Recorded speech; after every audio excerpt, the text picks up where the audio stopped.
Yeah, it was a quick turnaround. We haven't played Arkansas since January the 22nd. They were a mirror opponent, kind of a quirk in the schedule maybe. We played them twice within a 2-week span.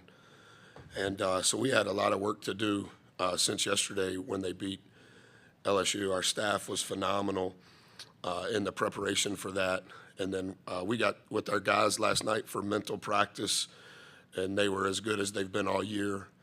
And then this morning, as we went through walkthrough and film, you could see that the synergy between the staff and the players on what we needed to do was really good.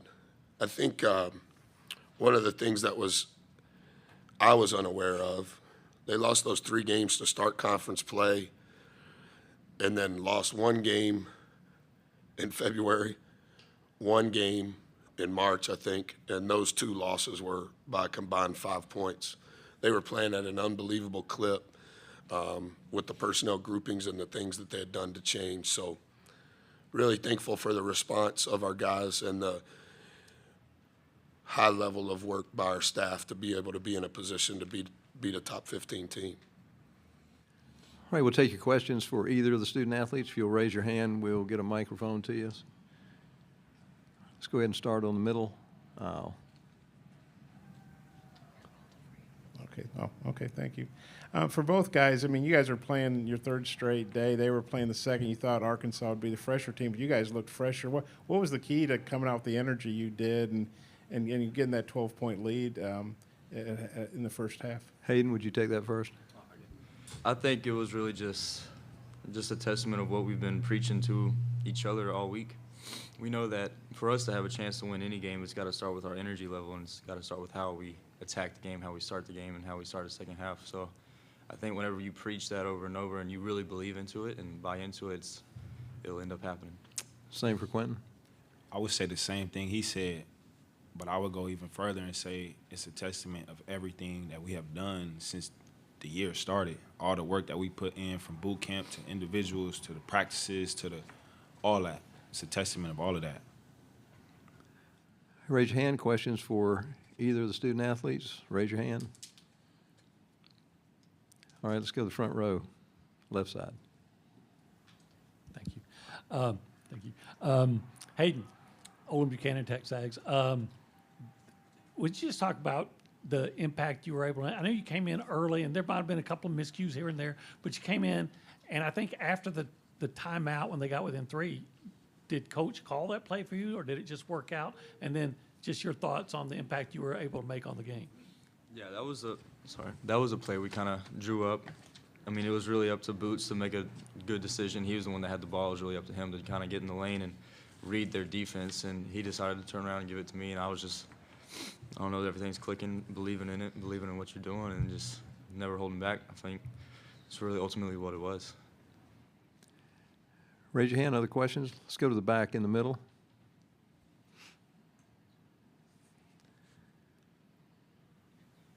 Quinn, you were going up against Aggies Tony today in the first half. He had a couple blocks, but you still managed to get 20 points. How difficult is it to go up against one of the better defenders in the SEC?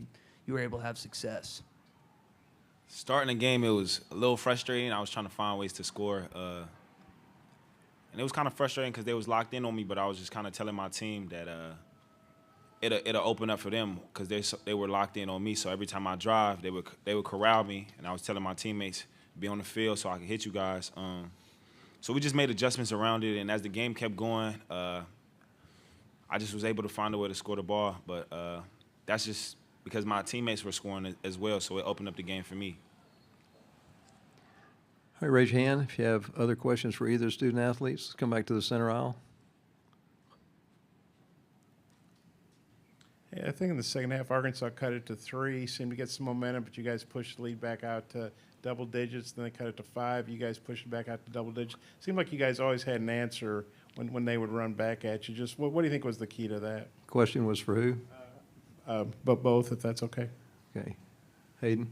I think it's really just a testament to who we are as a unit, from the staff all the way down to our managers. You know, every day we're testing ourselves, you know, working on different scenarios, and just when you have that belief and that unification with the team, it's really hard to like break it apart because it's up to us really. So whenever we're believing in it, one another, and just all clicking, I think it's just hard to stop. And Quinn? I would say basketball is a game of runs. They went on their run, we went on our run. But at the end of the day, like I think I said yesterday, it's a testament to everything we've been through earlier in the season. Losing 8 straight to teach you something. So when things not going our way, we know to stay calm, we know to stay collective, we know to stay together, and that helped us. We have time for one more question for either of the student athletes. Raise your hand if you have one. All right, let's come back to the front row right here.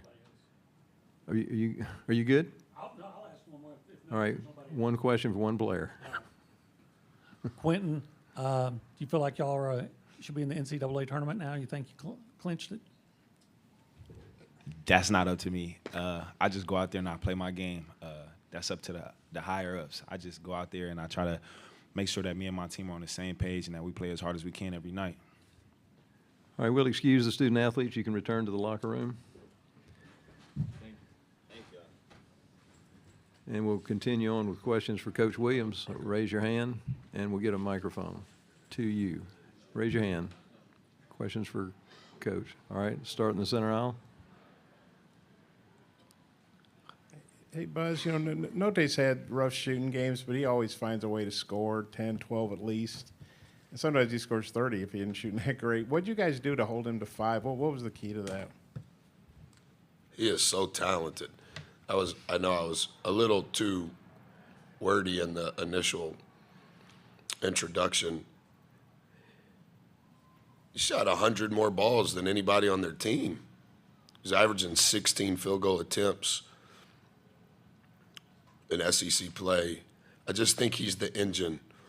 And I think 10 is the most skilled guy, taller than 6'2" in our league. And those two guys, you can't guard them with one guy. And they have such a high IQ. And so most of our prep work was related to those two guys and how we were going to handle a lot of their actions. And then 5, 4, 3, they just put so much pressure on the rim that's the counter to how you're going to handle 1 and 10. So he's an ultra talented player. Raise your hand if you have a question. Let's go to the back in the middle.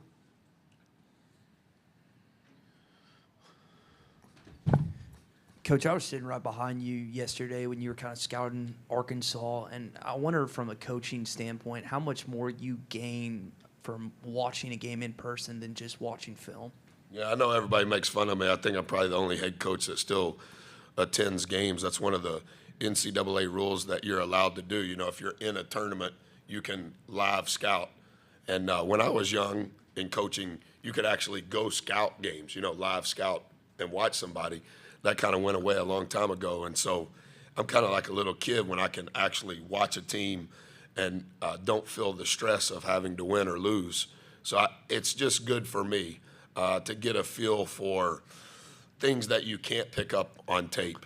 We kind of do it football style in regards to the responsibility of our staff and the buckets of responsibility that they're in charge of. I never step on.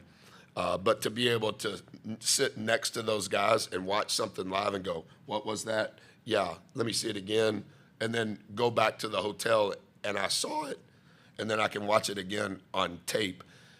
For somebody that needs as much help as possible, being able to watch a game live is really healthy for me. Hey, raise your hand if you have other questions for Coach. All right, let's come to the front row. Buzz, 3 games here. Y'all really been kind of at a disadvantage inside height-wise and size-wise. How do y'all keep overcoming that? Oh, yeah. I mean, we've been at a disadvantage, since the first SEC game, not just since we got to Tampa. So locale doesn't change that our only chance is to be an overachiever and overcomer. So, yeah, I don't even know that we talk about that in regards to the deficiencies of our size. But I do think that as time has went along, we've found ways to counter our deficiencies.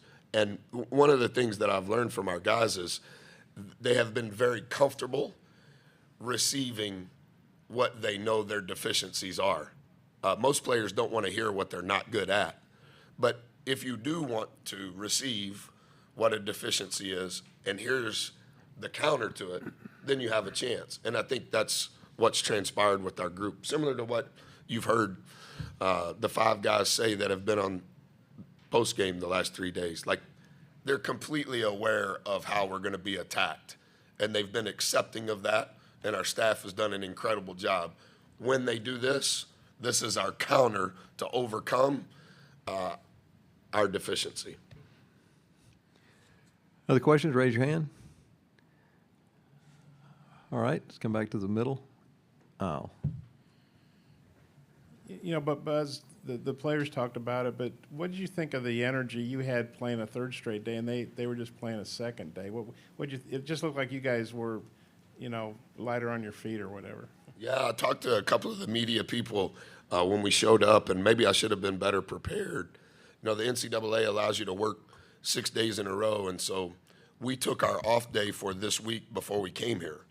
And so we've been working 6 days a week all year long since the season started. So for our guys, they would rather play than practice. And for us to be able to play 3 games in a row instead of 3 days of practice, they think that's more fun. And so, it was never a topic of conversation. Like, we get to play, and the reward for doing is the opportunity to do more. And we weren't supposed to beat Florida, and so the reward is the opportunity to play Auburn. And then we weren't supposed to beat Auburn, and so the reward is the opportunity to play Arkansas. And we're not supposed to play Arkansas, and so the reward is we get to play again tomorrow. But from an energy standpoint, hey, they've done less, we've done more, we've been here longer. We just don't. We never broach that subject because that's not how we operate on a daily basis. All right, we got time for one more question. Anyone? All right, last question on the far left. Coach, Quentin had that big dunk that sent it into timeout. You kind of grabbed him. You huddled everybody together. What was your message to them? Because that really kind of started a stretch run for you guys to close it out strong. Yeah, we kind of handle halftime probably different than most people think, and we probably go about timeouts a little different too. Sometimes I think just sitting around and letting the coach talk like it's a clinic may not necessarily be best. And so that timeout and multiple timeouts since we've been in Tampa and every halftime, we don't sit around much. Let's talk about what's coming next and how can we be better and who needs to be in the game and who needs to be out of the game. So I don't exactly remember what I said. Q is my guy for life, whether he dunks it or shoots an air ball. I love him. But I think we did it 4 times yesterday in ATOs. I think we did it 3 times today. It's like same thing with halftime. We just go about it a little different. Football might be over this season, but basketball is in full steam for both pros and college hoops. For all the latest odds, totals, player performance props, to where the next fired coach is going to land, BetOnline is the #1 spot for all your sports betting needs. Head over to the website or use your mobile device to sign up today and receive your 50% welcome bonus on your first deposit. Use our promo code BELIEVE to get started. That's promo code BLEAV. And it's not just basketball. BetOnline is your source for hockey, boxing, and UFC odds, right to the Olympic coverage, is the best in the business. From sports right down to your favorite Vegas casino games, BetOnline is your #1 online wagering destination. BetOnline, the fastest and easiest way to wager on all your favorite sports and play your favorite games.